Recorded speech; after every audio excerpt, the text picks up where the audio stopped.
All right, so I've started the recording. And what I'm going to do first is I'm just going to go over to Blackboard real quick. So I'm going to share my screen out and go over to Blackboard. And it's, where's Blackboard? There we go. There it is. Okay, so and I'm going to close and minimize this down as well. So the first week that we're actually going to do something with R is the assignment that has been assigned for this week. It is the actual week 3 assignment. Now, I've created this link out here called Save This and Read First Before Beginning, and essentially it's a Word document, and your TA Ables has made a couple of tweaks to this as well. And what this is designed to do is kind of guide you through how you will actually modify the R scripts to use inside of your assignments. All right, so if you've downloaded that, what I wanted you to do there, and I am going to pull that up now. So I'm going to, all right, can everybody see that? Yes? Can everybody see the Word document? I'm only seeing the Blackboard. Really see the Blackboard? All right, I'm gonna have to switch over to that too. All right, that's one thing I don't like about Zoom. Can you see it now? The Word document? Okay, perfect. So what this document is designed to do is show you how to download and use one of the generic R scripts. And the R scripts are designed to work with the lecture material. So wherever there's discussion about a concept in the lecture, there's typically an R script that shows you how to do the calculations in R. So what this document is designed to do is show you how to take that script that comes out of the lecture, modify it so that you can use it in your assignment. Now, I've already got this one created for you. All right. So what I suggest you do is try to follow along this Word document. So download the R cumulative frequency distribution example with calculated intervals. So that's what the link shows up on Blackboard. But what it actually downloads is this script called Applewood cumulative freq distribution example.r. All right, so that's the actual R file that it actually downloads. So I would suggest that you try to do it, if you haven't done it already, to go in and make these adjustments to that script so that you know how to do it. But for purposes of what we're going to do tonight, I'm actually going to just jump over to the completed scripts. In other words, I've done all of these bulleted items here. I've made all of these changes to it. And what you end up with is the script, the first script in the R scripts folder. And I'll jump over to that right here. That is, all right, so I'm going to go back out to week 3 assignment. So here's our week 3. And I'm going to click on the R scripts. So that completed script, based on that first page of instructions, is this right here. All right. So again, it's done for you so that if you went through those instructions on that first page and you couldn't get it, well, here it's done, and maybe you could go back and figure it out. You know what you did wrong to not get it to work. Otherwise, this is sort of the springboard for doing the rest of the assignment. All right, so if you click on this, it's going to download that R script for you right there. And Blackboard always opens, well, at least in cases of the files, it opens up a new window. You can close that out. And then here's the data file that goes along with it. All right, because each one of the assignments has a data set. And that data set, as we talked about last time, is keyed in to Excel and saved as a comma separated or a comma delimited file. I have a question. Yes. So in that document that we're going to download, it has instructions to make the files that are already here. It has the instructions to take the lecture script, which is this one right here, okay, and then make the adjustments to it in order to use those. it. Yeah, to do your assignment. Okay, gotcha. Because, you know, again, like I said last last time we met is that we're going to learn how to do the analytics. We're going to learn the techniques, and we're going to learn the tools to use, but we're not going to do any hand computations. We're going to use R and Excel to do all the computations for us. So wherever possible, wherever there's a possible computation, there's typically an R script for it. Does that answer your question? Yeah. Okay. Yeah. All right. So now that I've downloaded this, which is the result of doing that first page of instructions, and I've downloaded the file, I'm actually going to fire up R. All right. So let me stop sharing here, and I'm going to share. Let's see, I should be able to share my desktop and then show you. Where's my desktop? Oh, I should be able to do this. All right. All right, I'm going to share that, and then I'm going to jump over to here, and I'm going to type in R, and then click on R Studio. All right. Yeah, that's one thing I don't like about Zoom. It's not like Teams where you can just basically share your entire desktop. All right, so does everybody know how to start up R Studio? Yep. Okay, perfect. So when you first start up R Studio, this is what you get. It's called the console window, and essentially what happens here is that the outputs of the commands are actually shown here. Now, if I open up a script, which I'm going to do,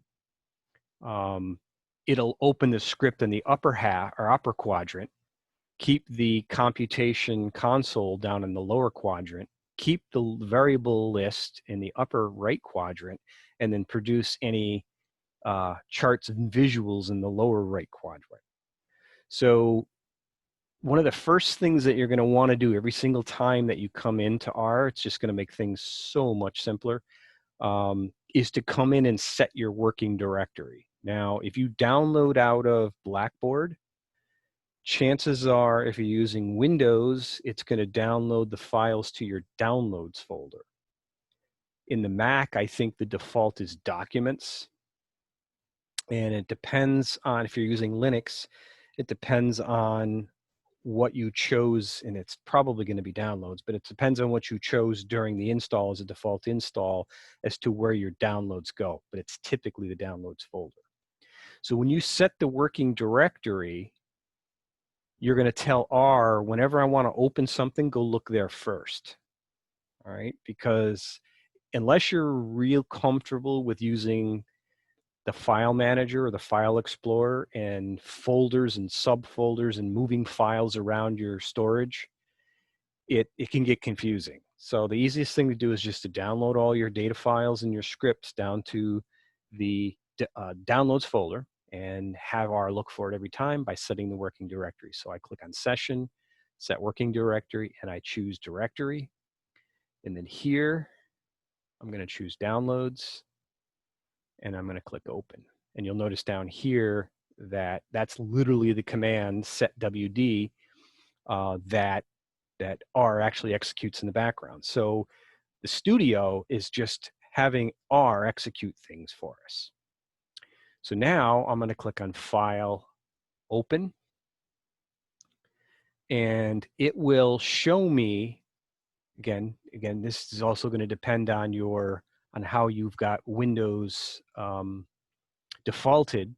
You can either sort by name, ascending and descending. You can sort by date modified, ascending and descending. And you can also sort by file type, ascending and descending.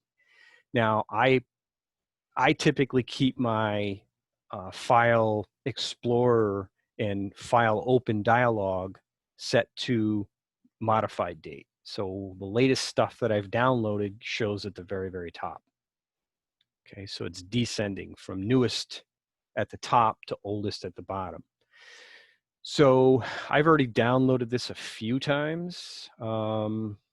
And notice, depending on how you've got Windows set, it may version the file with the same name on it.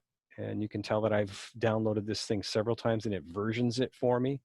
That's why it's kind of good to be able to use your date modified, so that way you know what the latest is. You can change that so that it overwrites the file, so you don't have versioned files. That's personally up to you, and I'm not going to tell you how to use your PC. You can use it the way you want to use it. So I downloaded the script for assignment 3, question 1, which is what you would have created if you had followed those directions. So we're going to cut right to that. Let's see, which version? Let's just use the version I just downloaded. All right, and I'm going to click on the R script. And notice too, see that little R next to it? That's a pretty good indication if you have installed RStudio properly. That's basically because Windows has this thing called a file registry, that when software gets installed, it keeps this database called a registry, and that helps Windows figure out, oh, okay, if I've got a file of this type, then I use this software to open it. That's why, you know, if you download and install Adobe Acrobat, and every time you double click on a PDF or look at a PDF, it's got the Adobe icon next to it. That's because the Windows registry knows that when I open this file or try to view this file, this is the software I should use to do it. So that's a pretty good indication. If you don't have that, or if you double click on an R file and you don't get R to come up automatically, then there was something going on with the install, and we'll help work through that issues. I know there were a couple of students that had contacted me that had issues getting RStudio installed, but they were using, is Alyssa on? Alyssa? No? Okay. She's using a Debian Linux version on a Chromebook. So that's kind of going out on the tail of the curve a little bit. That's kind of a very niche kind of installation, which we may have to work through some issues on that. All right, so I've got my R script, and I'm going to click on open. And then RStudio is going to open the script. So here's my source code for the script. Here's the computation or the console window after the command is run. And then here's a plot area, which in this case, the script will actually plot something. We'll see it over here. And then these are all the different variables, global environment variables that R is using. We typically don't do too much with this window here. We're typically doing all of our work here, here, and then we'll be interested in plotting and charting as well. So again, following the instructions on that very first page of the Word document, you would end up with a script looking like this. It had you change the name of the data file to assignment 3 Q1 data.csv. Is everybody clear on how to create one of those CSVs? Does anybody want me to go through an example of how to create a CSV? Can you do it just because? Sure. So let me stop sharing this, and I'm going to jump right over to Excel, because we're going to use Excel to key in all of our raw data. And I think I talked last time when we were discussing data analytics and data science and all of those areas in general. It is data driven. So usually the most common format of data is CSV. It stands for comma separated variable. It's also called comma delimited. That's not the only way to delimit data. Delimit means you are separating all of the data elements by some common symbol. In this case, it's a comma. So, and we only have one column here, so it doesn't really illustrate much. But if you had a spreadsheet where all of those columns were full, are you guys seeing my screen? My Excel? No. Not yet? All right.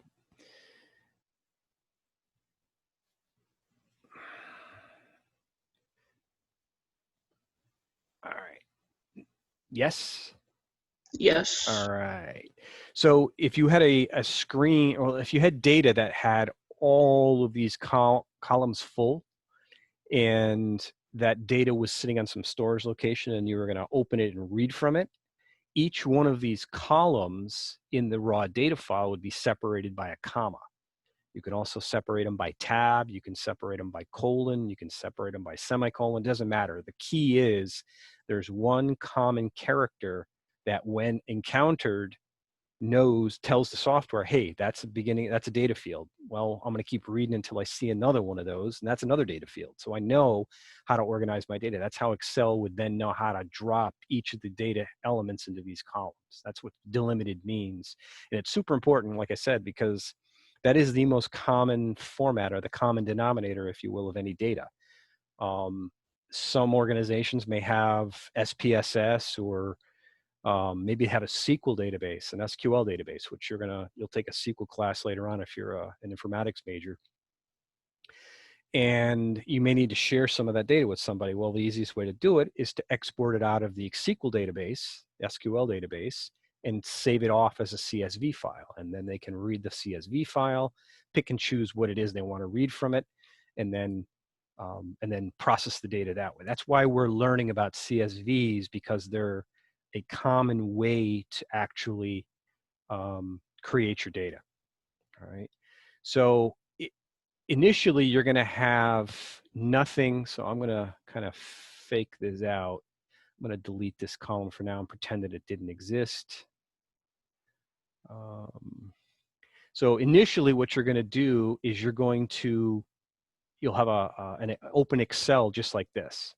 All right, it'll have nothing in it. And then you'll come in and you'll type in, this is my heading, my file, here's my data, whatever my data is. And then I'm going to click on File, Save As. And again, I want to save it off as a CSV. So I'm going to, now this one happened to be automatically set as CSV, but normally Excel will think it's a workbook. So what you'll do is you'll come down to here and you'll choose CSV, comma delimited, and it'll change the file extension to CSV. You'll name your file, and I'm going to do that -1 so I don't overwrite my data. And I'm going to click Save. Excel will say, you know what, you're using CSV, you will probably lose some features in your workbook. We don't care. And you just click yes to that, keep using this format. All right, because normally in a CSV file, if you had charts and graphs and things like that, and you saved it as a CSV, it wouldn't save any of that. Why? Because it's just raw data. All right. Everybody good with that? It's just literally as simple as it's done. All right, and just the key thing is to make sure that you choose your file name properly, because it's going to make a difference when you go back to your R script. All right, and I'll show you that in a second. So what I'm going to do, I'm going to close that for now, and I'm going to say don't save it. Just a quick question, Professor. Yep. Sure. So the whole purpose of saving it in a CSV format is so RStudio is able to read the data? Yep, that is our purpose for sure. Okay. Because all of your assignments are going to have some level of data to them. Again, not huge data sets because it's not an exercise in typing. But yes, that is for our purposes. That is the reason why we're doing it, so that we can get used to, number one, using Excel. Number two, getting comfortable with the concept of data formatting or data formats, and then understanding that when you go off into the future and graduate and go on, that CSV is, you know, if you're asked to work on a project or tackle an assignment or something and you need to get data, you can just say, hey, you know what, if your data is sitting in some obscure data format somewhere, just give me a CSV file and I can process it. So getting comfortable with the whole comma separated variable concept is huge, because even then, so we're talking about getting it out of anything and turning it into CSV. The same goes in reverse. If you have CSV data, practically any software package database, statistical package, whatever, will read a CSV. So that's why understanding that concept and working with is really key, because it really opens up a real broad understanding of how to manipulate data and process data, because data is the backbone of this whole thing. So, Got it. Thank you. answer? Okay. Good. Professor, Yes. when I try to save it as CSV, there's numerous, like there's a bunch of them that come up. So which one do I choose? It should just say comma delimited, and it would be, Okay. yeah, one of the probably the first one, but it should say comma delimited. And what makes this distinguishable from the other ones? Some of those other CSVs have rich text formatting in them, which drops in characters that are not visible to us, but they're actually there, non-printable characters. We don't want any formatting whatsoever. That is the most raw format of all your data. Okay. All right. And then some of them also allow you to save. And don't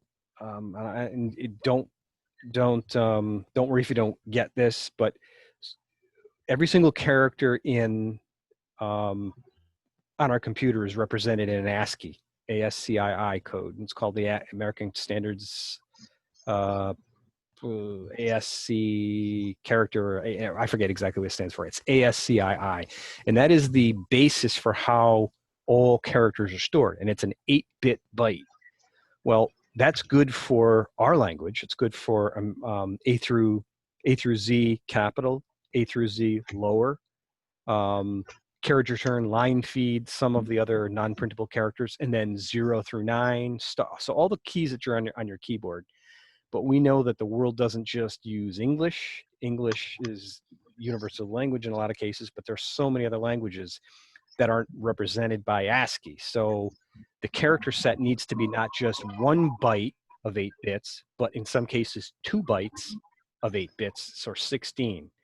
All right, and that allows, so Excel allows you to format your data in something other than straight ASCII. I mean, it's a long-winded answer, I know, but that's really the reason why there's so many different kinds of CS or comma delimited or CSV formats out there, because it's got to be able to handle some things beyond just 8-bit byte that we use in this country. All right, so long story short here.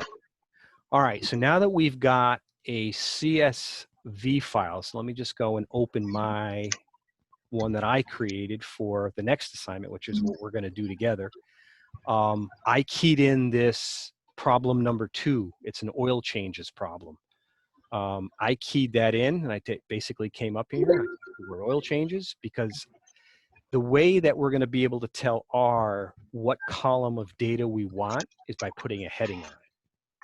Every single first row starts with a heading, and then after that is all of our data. All right. Now that's important, and I'm going to go back to the R script right now and show you what that signifies. So here's the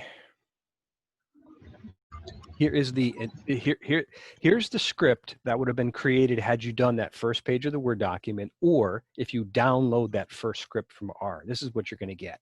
We're going to go in and we're going to make some changes to this such that we can get question 2 answered. That's what we're going to do next.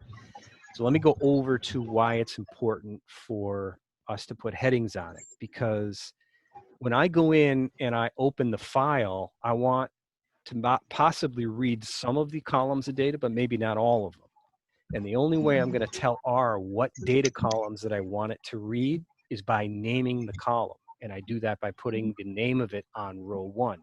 Then I come into the script and I say, okay, R, I want you to process the data in table data, which is this file right here, which I'm going to come back to in a second, but use just the units column.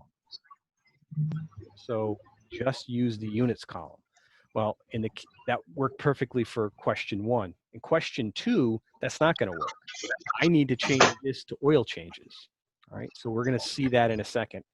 When I go through the example, we're going to change the heading to oil changes so that when I open the file, it's going to know what data column to read. So let's go up to this first row. These first two rows are typically the first two rows that you'll see in every single script. And what they're doing is it's issuing the read command from R, telling it that it's going to be a CSV file. And it's saying that is the name of the file that I want you to open. It's true there's a header in it, so it can expect the first line of that data file to hold the heading. And then if I had multiple columns in it, all of them would be separated by commas. All right. In this case, we're only processing one column of data. If I had 10 columns of data in there, that CSV file would have them all separated by comma. And then R would know, okay, I see a comma, that means that's a new column. All right. So that's typically the first line. And what it's doing is it's using this assignment operator here, this less than and a dash. And that's basically assigning to this thing called a data frame this file. So when R opens the file, this table data assignment is going to have what's called a file handler, or ability to read from that data file. Can somebody who is that? Can somebody mute themselves? I'm not sure who it is. Perfect.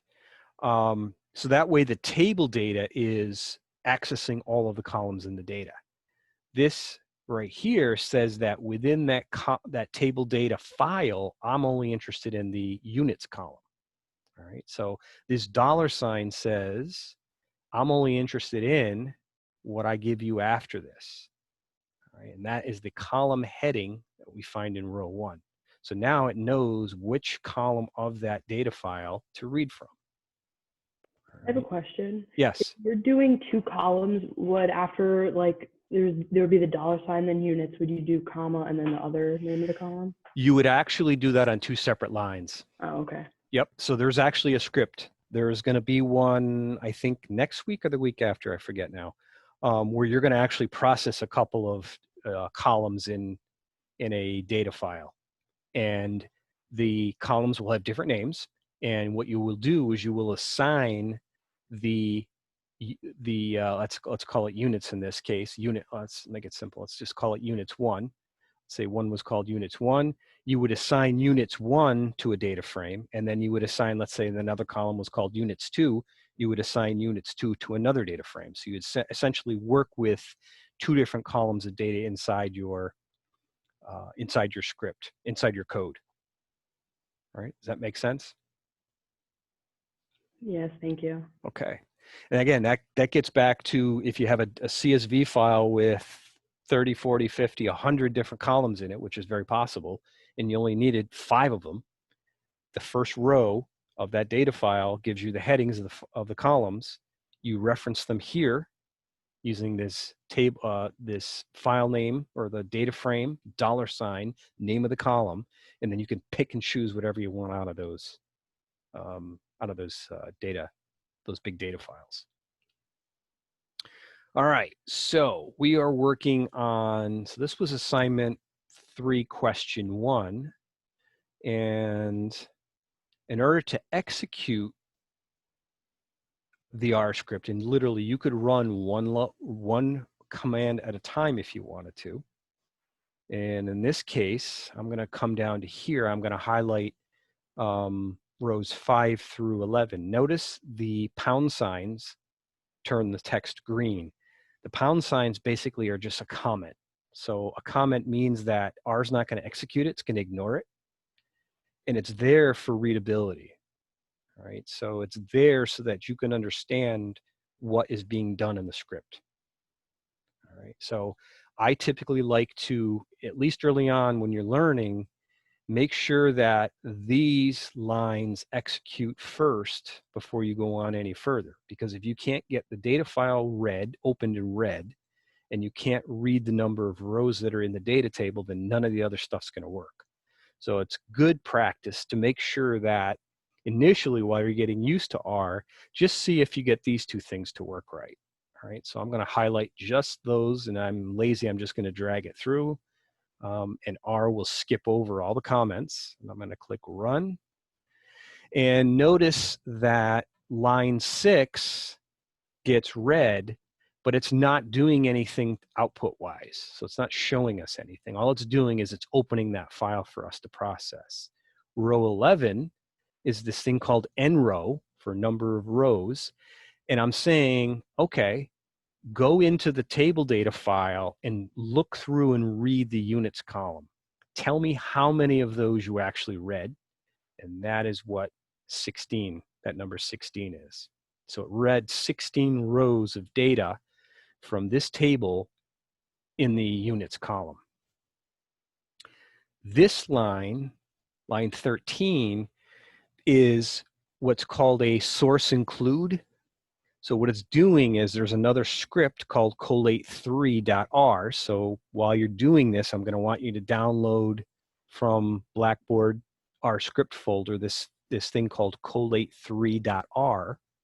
And it's just a set of code that we're not necessarily going to get do anything with right now, but we may do something with it a little bit later on. And what it does is it's going to calculate it's going to calculate dynamically for you based on the data, the breaks that you would have inside of a frequency distribution, which is kind of what this assignment's all about. So I'm just going to download it and we're going to call it. And what R does is it literally opens this file and includes that code while it's running. All right. And then the rest of these commands, this is again for frequency distribution. There's a ton of different commands that we're going to use in R. I will go through some of them. Some of them you're just going to execute. We're not really going to get into because it's not really a course on learning how to program all the commands in R. It's a course in getting enough R understanding so that you can actually use it for the assignment. So this breaks command is another command that is not an executable command. So I'm going to run that. And then this line right here, 17, whenever you see a name of a variable or just the name of something that's being assigned to it by itself, that tells R that I want you to show it to me. All right. So in this case, I set the breaks equal to this to the sequence of lower range of 25, which was what my data was, upper range of 31. And I want my bins to be created as size 1.2. So give me what my breaks would be on a frequency distribution in that range right there, from 25 to 31, because that's essentially what my data was, and then create breaks, bin sizes of 1.2. Now, in the lecture, there are a couple of commands, or a couple of formulas actually that help you calculate that interval size. All right, so there's a K formula, 2 to the K equals the number of breaks. So it's 2 to some number K is equal to the number of, or the range of your data. That's basically what it's doing. And that's in the lecture PowerPoint. So you don't necessarily need R to create that for you. So that takes care of that. And then here, what I'm going to do is I'm going to create a new slice of the data out of my raw data, and I'm going to create out of it a table that's going to show me a cumulative frequency distribution. All right, and that's what these commands do. I'm not really concerned that you understand what they do. You're basically, like I said, in a lot of cases, just going to run the R script, and you're going to make a few tweaks to the script to get it to work for you. And then here, I'm calculating the relative frequency. So I calculate the frequency, meaning how many of my data points fall into my bins for a frequency distribution. And then I'm calculating the relative frequency. How many in that bin divided by the total number of values that I read. That's the frequency, the relative frequency. So if I had a total total number of data points of 10, in my first bin, there were 4. 4 of 10 is 40, or 40% would be the relative frequency of that first interval inside of all my data. And that's just a math kind of a division. All right, so I'm gonna then highlight, and then I'm gonna plot that here, which is basically gonna, so I'm doing it a couple of other things too. I'm taking the frequency, in other words, how many data points showed up in each one of my intervals, and its relative frequency to the total, and I'm gonna show it. And that's what this view command does right here. All right, and what I'm doing is I'm assigning that output to this thing called a data frame. That's the kind of just why I called it DF. And then we're viewing the data frame, and then I'm gonna plot it. So let's just take a look at what this does. And that's what the result of opening my file, doing the calculation. Okay, so here's my units. Here's my bin sizes that I calculated. So I told it, hey, my lower number is, what did I say the number was? The lower number was 25, the upper number was 31, and I want you to create bin sizes of 1.2. Just a quick comment on that. Yes, go ahead. I believe on the assignment you rounded the class interval. I did. That's a very good point. I did. So when you hand your assignment in, I'm going to be fine with either you doing the raw interval size of 1.2, or I believe I have you round it to 1.5. So let's go take a look at what that looks like. And I'm going to just clear out this area, and we're going to run it again. To clear out the lower portion, you use Control L. All right, Control L clears out the lower portion. And I'm going to highlight it and run it again. And actually, I want to close that out and run it again. And we do get a little bit of a different frequency distribution or frequency chart because I changed the bin size. So that would have pulled some more of my data.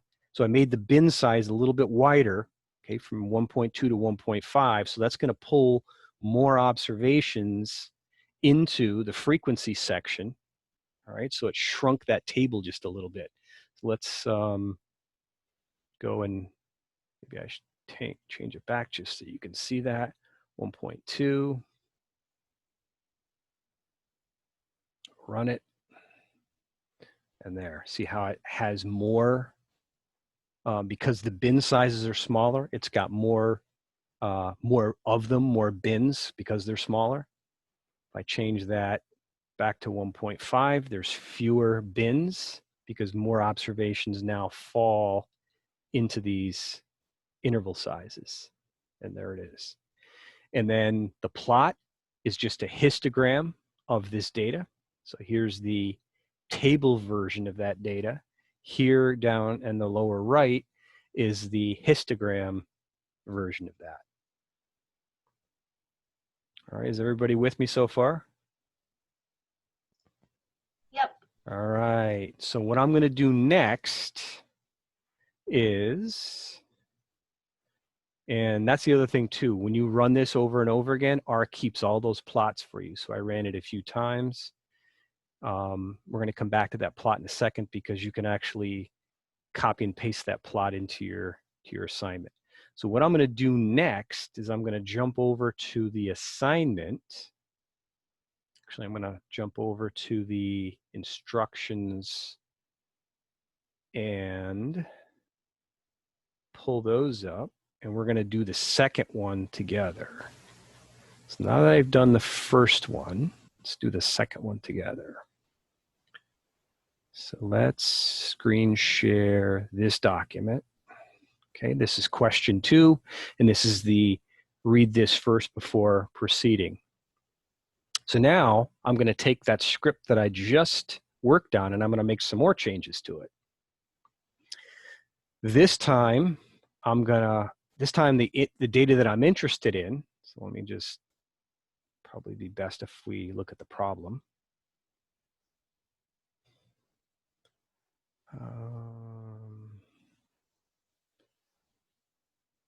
Yeah, I want the problem.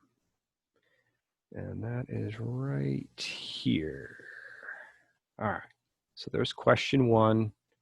And again, in question 1, you can answer A, B, and C from the lecture material.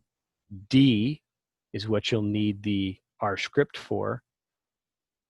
E, you're going to comment on. So essentially it's going to be your interpretation of the curve and making some astute observation of what that's showing you.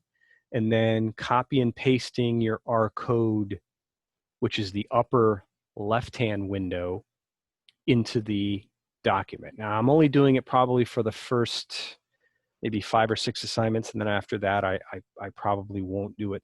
Won't have you copy and paste your code in there. That's just to get you used to using the tool. And then I want to see you use R, so I want to see the code that you use to do that. All right. So question 2, the quick change oil company is a number of outlets in the metropolitan Seattle area. The daily number of oil changes at the Oak Street outlet in the past 20 days are all of this data. All right. Now I keyed in all of that data into Excel. Let's go take a quick look.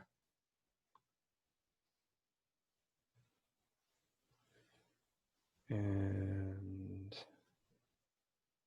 there's the data keyed in to Excel. All right, so my oil changes is my first heading, a first row, and then I've keyed all that data in. Now, some of the assignments going forward, that data will be in a copy and pastable format, and the first few it's not.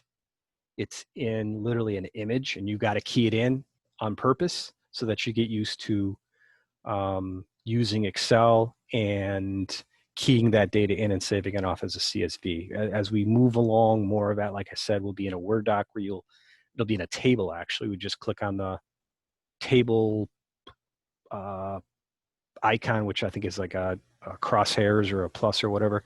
You can copy that and paste that right into Excel at that point. So you don't have to key your data in. But these data sets are pretty small. So now I've keyed all that data in. Let's come back. And we're going to go over to, let's look at the problems first.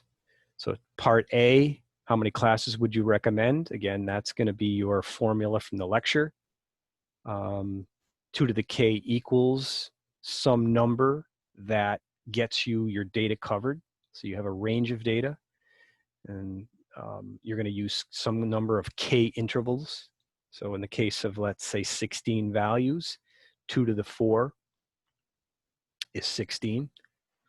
So you can use 4 intervals for that. If you had 18 values, then 2 to the 5 would probably be better, because 2 to the 4 would be 16. That wouldn't be enough to hold all of your values. So you would use something a little bit larger. And then what class interval would you suggest? That is a high minus low divided by the number of data points. That's also in your lecture material. And then lower limit for the first class. Again, there's leeway in that. I mean, you may choose one that is typically, so let's say, for instance, if my lowest number was the number 21, just for illustration purposes and being able to present the data, it would probably be best to not have 21 be my lower limit. Maybe I'll make it 20. That way then I can break my classes up, let's say, by 5s. So it's just a little easier to view and a little bit easier to present. Again, we're not, that's part of learning about analytics, is not only doing the calculations and computations, but then how do you present it in such a way that it's really understandable to whomever's looking at the data and consuming it. And then part D is the frequency distribution. And we're going to go in and tweak that. And then part E is the same, comment on the shape. And then part F is copy and paste your code. So literally 1 and 2 are very, very similar. And we're only going to make some slight adjustments to the R script in order to make that happen. All right, let's go over and do that now. So the instructions say, open the Excel in row A1, enter the heading oil changes, and then enter the data highlighted. Make sure into the first column. So in other words, we're going to put our data in column A of the spreadsheet, and then save your data file off as assignment 3q2 data.csv. Choose comma delimited from Excel. And then again, be aware of where you're saving this. Now, you should, like I said, we're going to choose I chose the downloads directory. Save your file off in the downloads directory, because then that way all of your scripts and all your data are sitting there. You won't have to go chase it. It's not a big deal. I mean, if you're comfortable with folders and navigating a hard drive, you can put it anywhere you want. Just make sure that that read.csv line actually finds the file for you. All right, it's just easier if we drop them all in one folder. All right, then go up and change this line from, I think it was assignment 3 Q1 data.csv. We're going to change it to assignment 3 Q2. And then we're going to change all occurrences of units to oil changes. All right, so that's the next change that we're going to make to the script. And now that I have a new set of data in it, I'm going to want to change the breaks for the upper and lower values in the bin sizes, the class intervals, to reflect my new data. All right, and that's what questions A and B do for you. They give you the, A gives you this, what should be the interval size. And your lower value is the minimum value of your data, and the upper value is the highest value of your data. Well, how do we find that out? Well, let's go back to Excel and sort that data, so I can see the minimum value and the maximum value. Let's go into Excel, and we're going to sort it. Sort smallest to largest. And actually, no, what did I choose? I chose largest to smallest. There we go. So my lowest value is 51. My highest value is 98. All right. And then, let's see, what did I choose for? Not that. I chose, I believe, class interval of 10 for that. Well, how did we figure that out? It was, question A was, how many classes do we need? Well, I've got 20 values of data. Let's just stop and go over there right now and show you that. So here is how we figure that out. So I've got 20 values of data. Okay, 20 days, 20 values of data. And notice in your Excel, you'll actually be on row 21. Why? Because your first row is your heading. And how many intervals or how many classes do I need in order to be able to accommodate 20 data elements? Well, 2 to the 4 is 16. That's not going to hold all my data, so I can't have 4 classes. I need to have the next best thing, which would be 5 classes. So I'm going to have 5 classes of interval to show my data. And again, in your lecture material, the way you calculate that is the high value minus the low value divided by K gives you a interval size, in this case of 9.4. Let's just use 10 as a rounding, as a rounded number. Again, getting back to presentation. So now I can go to my script. Let's go back to our R script. And where's R? And I can go back and make these adjustments that I need to make. Well, this is one of my adjustments. I need to change the data file. I need to change units to oil changes. And I know I need to change it down here as well. You could also go up and do a edit, replace and find, and it was units and oil changes, but I just made all those changes so we don't, and so I don't need to do that. But that would be another way for you to let the RStudio figure out where all of these different changes you needed to make to the script were. All right, so I could do that. I know it's only going to be here and here And that should be the rest. That's the only places that I should need to make those changes. Now, down here, let's make our frequency distribution table reflect our data. Well, it was 51, I believe, was the number. And 98 was the high. And then our class interval size was 10. I believe that's what it was. 98, 51, and 10. That is correct. And I've changed my data file to assignment 3q2.data or data.csv. I'm going to read the oil changes column from it. We're not using that now. My low value is this, my high value is this. That's my interval size. I'm going to show the table again. So I'm cutting the table up by oil change. I'm going to calculate a data frame and show it. I'm going to do a relative frequency, and then I'm going to plot it. So I think I've made all of the changes that I needed to. Let's highlight it and run it.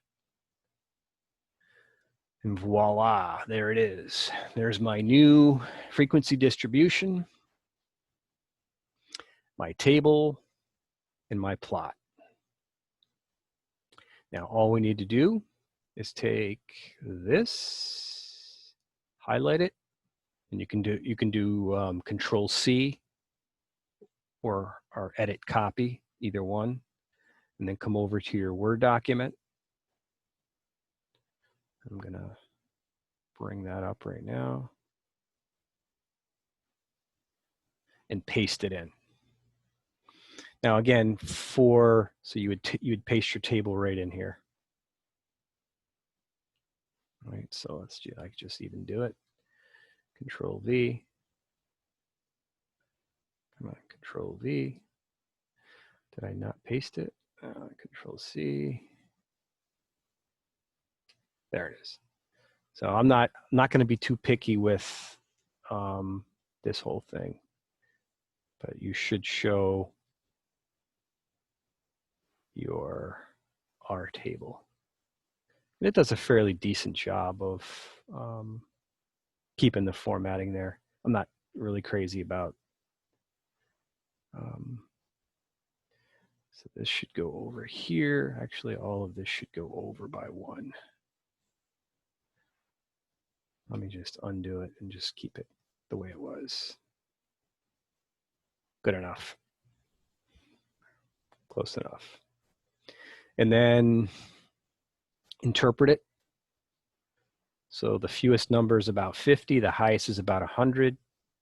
The greatest concentration of values happens to be in this range right here, because 38%, 38.8% are in that class, and 27.7 are in that class. 12 of the total 20 are in those two classes. So the data seems to congregate or concentrate around 60 to 80, somewhere in there. And that answers question E. And then the last part, go back over to R.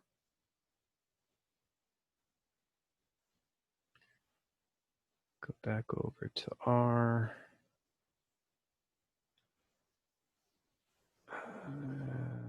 Share my screen, take my code, highlight all of my code,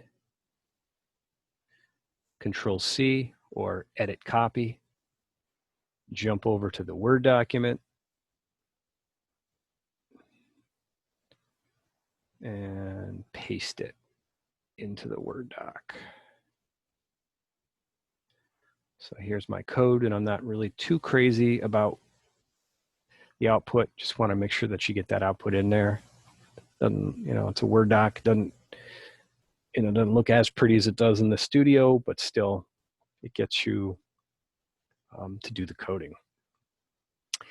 And then in question 3 is a little different. The instructions for that one. So This one, you're going to answer some questions about that table that's already created for you.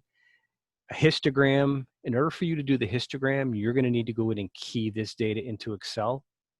You can do the histogram in R, or you can do the histogram in Excel. And I'm pretty sure the instructions were updated to indicate that. So in question 3, yeah, Abel updated that. Good job, Abel. Thank you for doing that. So in question 3, it's a little different. You're going to answer some questions on that particular table. This script, week 3, A3Q3 script, actually will do this for you. I think I even just produced that for you to use. And it'll produce that frequency distribution in polygons. Let's jump over and run that one as well. So back over to Blackboard. And that script is, where did I put that? Did I not put that out there?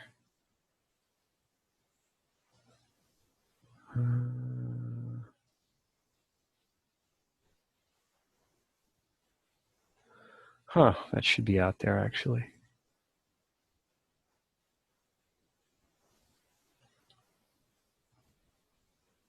It's not there. All right. Oh no, it is right here. Our script for creating histogram from predetermined frequency intervals. It is here. Yes, it is. Sorry. I didn't realize I named it what I named it. So that last script right here is the one that I'm referring to in this Word document right here. So that's the last script, and it will do this frequency polygon too. Let's take a quick look at that. Let's jump over to R and run that script. And I'm going to close this. I'm going to close that, and I'm not going to save changes to that. I'm going to Control L to clear out my window. I'm going to close this, and then I'm going to now open that last script on the R scripts called week 3 A3Q3.R. I'm going to open it, and I'm going to run that as well.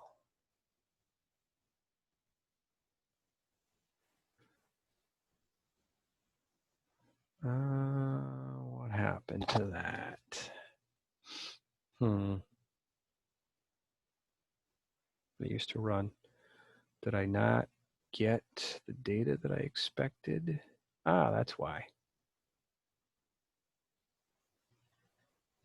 All right, so somewhere I don't have my A3Q3.csv file.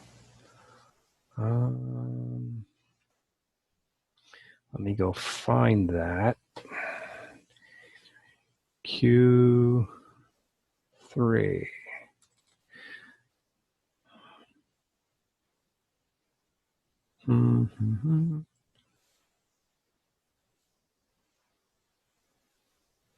I'm going to cheat, and I'm going to go look at another folder for it.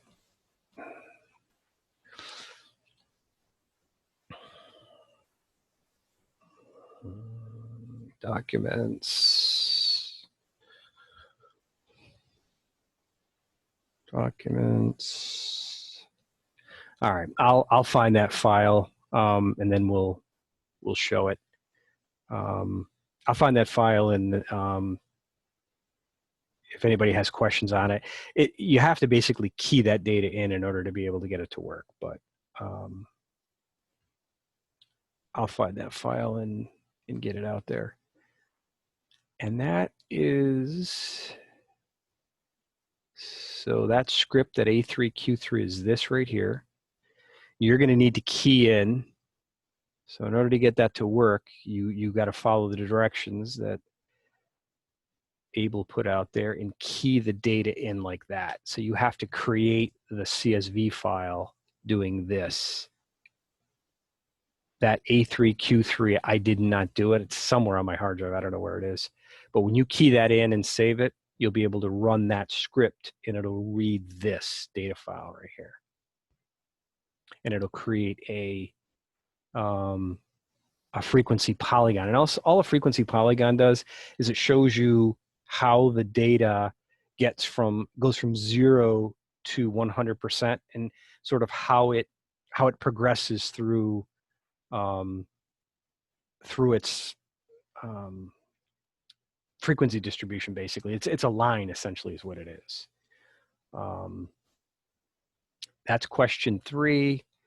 Question 4 is, okay, this is a charting example. You can do this in an Excel or you can do it in R. And again, here's a script called pie chart example chapter 2 pie chart example.r. And essentially what you're going to do is you're going to create a pie chart out of this. So what you'll do is you'll key in these, don't key the total in, just key in the fuel, interest, repairs, insurance, and depreciation in a column in Excel, call it expenditure. So that'll be column A. Column B will be your amounts, 600, 279, 930, 646, 492. Column B. The two columns that are in that file, in that CSV file that you've got, will then be read into the pie chart example. So I should be able to go out to the pie chart example, or you can do it in Excel if you're knowing how to use Excel. Let me go back, pull that one up just to make sure it's there. And there's Blackboard. Our pie chart. There's there it is right there. Our pie chart example. Yeah, there it is.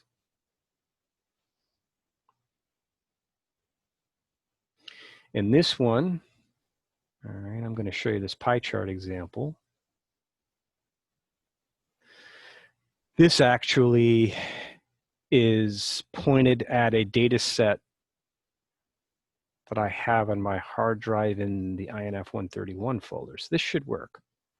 So this isn't this, and this is an example on line 1 of how you can write your read statement to go find data stored somewhere else. But again, for our examples, we're more going to keep it simple, and we're going to download all our data to our downloads folder and run it from there. That way you don't need to fully qualify this and find out where it is. All you need is your file name.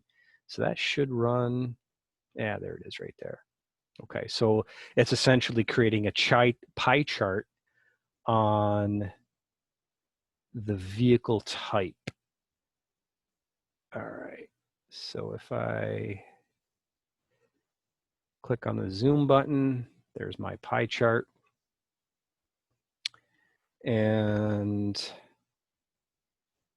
it is reading 2 different kinds of data. It's reading the vehicle type and it's reading the frequency. So we can go in and take a look at that data as well.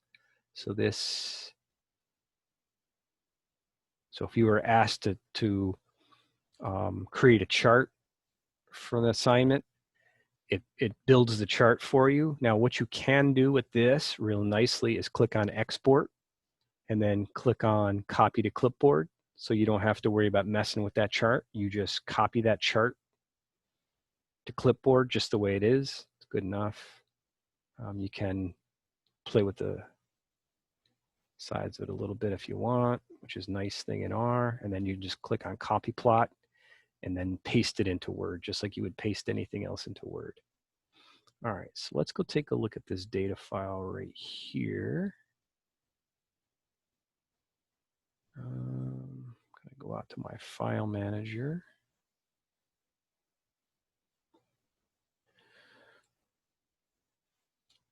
I'll pull that up in a second. It's the Applewood CSV.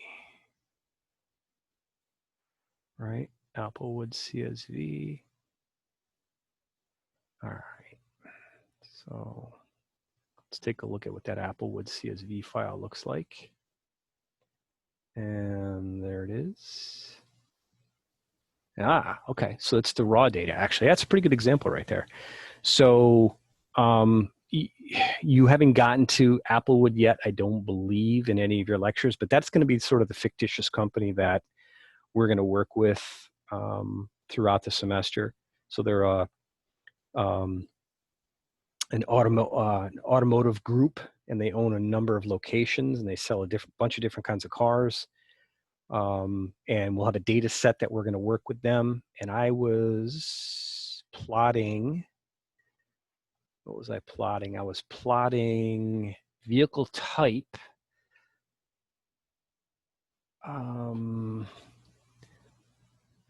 against, no, I think I was just plotting vehicle type. That's it. Let's go back up to the R script and take a look. So here's my data. And yeah, vehicle type, that's all. So what our script will do with that pie chart is it will read the entire data set and say, of that entire data set, how does it break down from a pie chart example? So in other words, pie charts are good for showing parts of the whole. All right, and that'll be part of the lecture material that you see as well, parts of a whole. So the pie chart says that, what does it say? So it says that sedans make up, and actually I could put data labels on there. I don't think I did do that.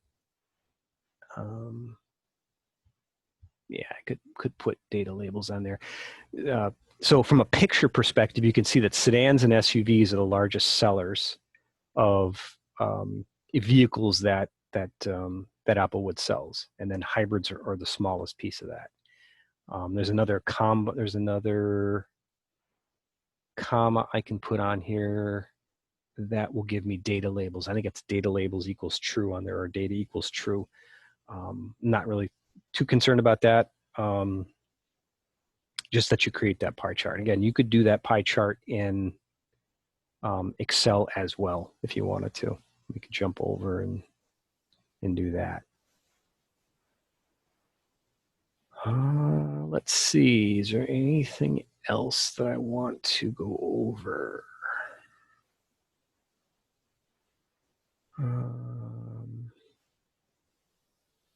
Let's go back to this document. So that one is, you can do an Excel or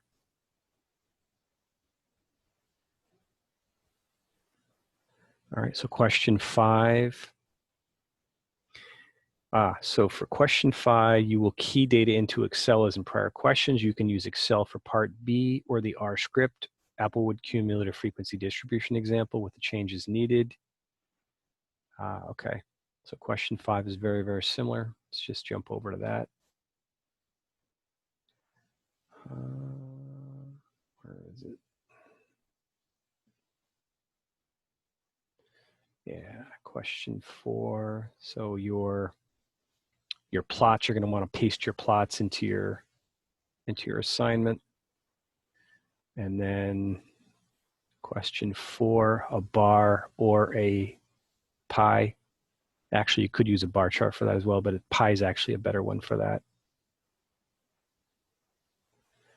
So your question 4 example will be these expenditures. Mine was the kind of car sold at Applewood Auto Group.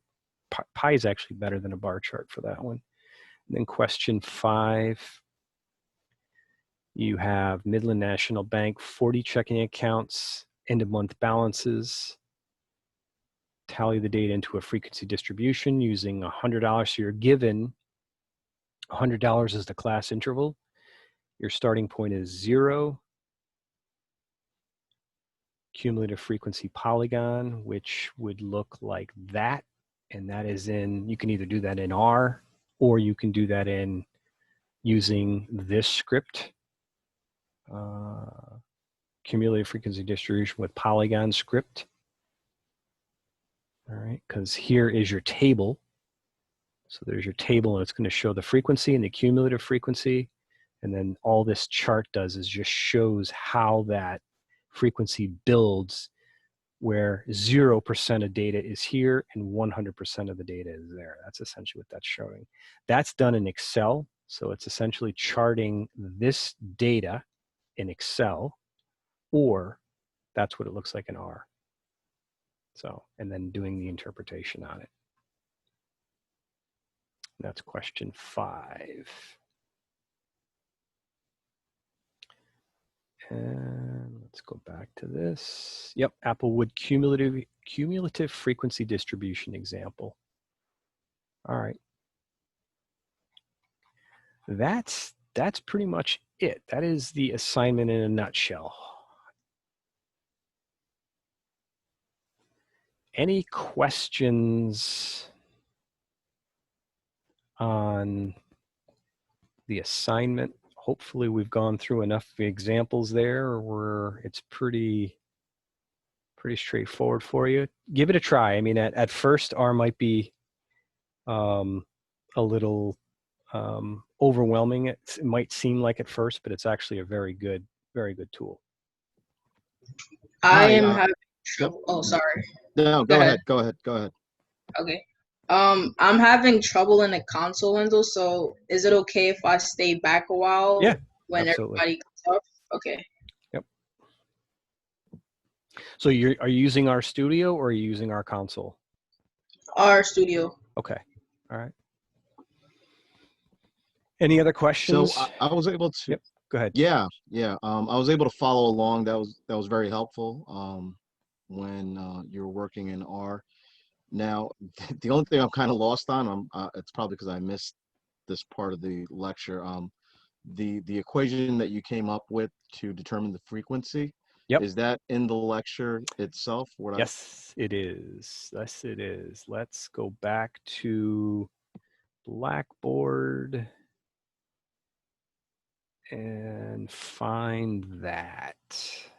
So it is going to be in lecture material. Yeah. All right. So I'm going to need to pull up PowerPoint real quick. Let's fire up PowerPoint.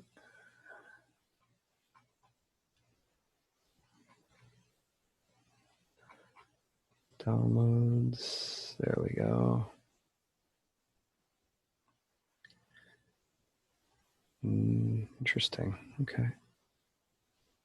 PowerPoint started up in safe mode. Why is that? Okay. All right. I'll share my screen out here.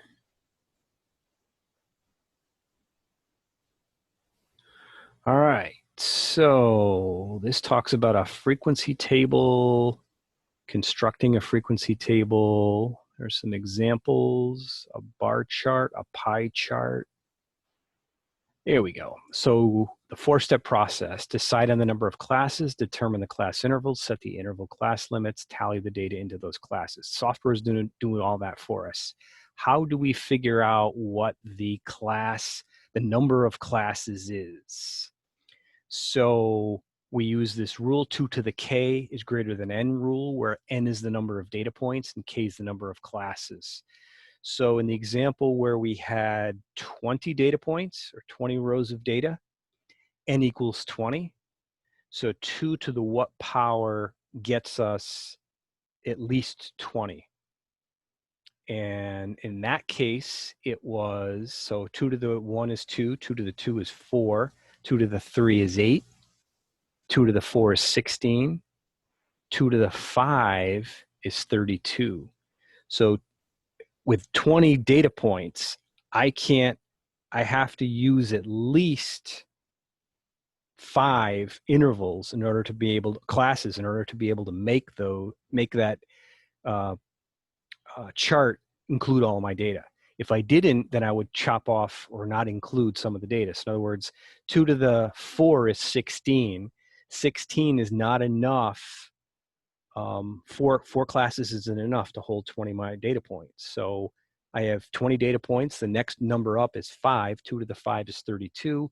So I need 5 classes to show 20 data points. So you're gonna be asked that question, I think 3 or 4 times in that exam or in that assignment. The rule is right here. Does that make sense? Yep, that's helpful. Thank you. And then here, what's the size of those intervals? And there's your calculation for that. It's the highest number in your data set minus the lowest number in your data set divided by k, which you calculated in the previous step. So in the example of this, which it's this one, it was that going on a data set? No, there was just some value. So 3,000, oh, this was the checking account one, I think. So the high number was $32.92. The low number was $294. There were 180. So 2 to the 8 is 256. So that was enough to hold the 180 values and 8 classes. And they should be of size 374/75. You could probably get away with 375, but and something that big with 180 data points in it, it's probably best to kind of round it. So now each of the class sizes is $400. So 0 to 400, 400 to 440, or 400 to 800, 800 to 1200, 1200 to 1600, that kind of thing. And it should produce something like that. So your lowest number is your bottom part of your interval, and then $400 up from there. So in this case, the lowest number of the data set was $294. So for argument's sake, you could use 200 as your lowest. So you get, you don't want to start out at, again, this is just really for more visualization than anything else. You could have used 250 there instead of 200. And then bump it up by 400 because 400 is your class size. And then every 400 is a new set of data, and it just changes. What it does is it takes your data and then produces this kind of flipped up. So you would rotate that 90 degrees to the counterclockwise, and that's what your data looks like. And then here's where your number. So of my data set, 8 values fell in this range. Of my data set, 11 values fell in that range, 23 values fell in this range, et cetera, all the way up. There's my 180 data points. And that's what it looks like. So that's what R does for us in the examples in questions 1, 2, 3, and 5 on a smaller data set. How is that? Does that help? Yes, very helpful. Thank you. All right, cool. Anything else? And then there's our polygon. So if you're recording this, where would I find the recordings on Blackboard? Yeah, I'm going to put it in the week 3 folder. So let's see. I'm going to put it in. So it takes Zoom a little while to encode it. And let me just make sure here. Yes, I will actually put it in. I'll just drop it right here in the week 3. So it'll be right under the discussion link. And it should be available tonight, an hour or so. Typically, oh, it's over an hour. Typically it's a pretty large file, and the way I do it is Blackboard just gets choked on files of that size. So I'll convert it over to MP4, drop it out probably on YouTube, and then drop a link in to here so that you're linking out to YouTube. Okay, thank you. All right, you're welcome. Anything else? All right, fantastic. Get in there and give it a shot. Get working with it, and you have Abel, Joe, and myself for questions. Always ask a question, but get in there and Get comfortable with R, make those changes, get some R scripts to work, get 1 or 2 to work. And when you get comfortable with going in and making the edits and keying your data in and saving your data and running it, it's going to be pretty easy, because the way we do these labs are pretty much the same way throughout. We'll just be doing other things. We'll be doing, correlation. We'll be doing hypothesis testing. We'll be doing regression and all sorts of cool stuff later on with R. But getting over that little learning curve right now is hugely helpful. Plus, this tool is incredibly powerful. So, I have one last question. Yep. I have no problem asking a question. It's a great feature. Are additional Zoom sessions available by request? Like if I had a question for Abel on an assignment, it's just easier for me sometimes to just talk through it than typing out a question and receiving an answer that way. Is that something that's available or no? Yeah, Abel, are you cool with doing that? Because the thing with Zoom is I need to reserve slots. Otherwise, it might be easier to FaceTime, or it might be easier to. I mean, just a regular phone call would yeah, work for me. phone calls will work. Google Hangouts will work. But if you need like a regular time where you want to get like sort of a because this is an online async class, but sort of office hours, we could probably create a reoccurring Zoom for that. But yeah, I mean, I think on demand is probably the easiest for you, right? If you have a question, you're going to want to get a hold of somebody. Yeah.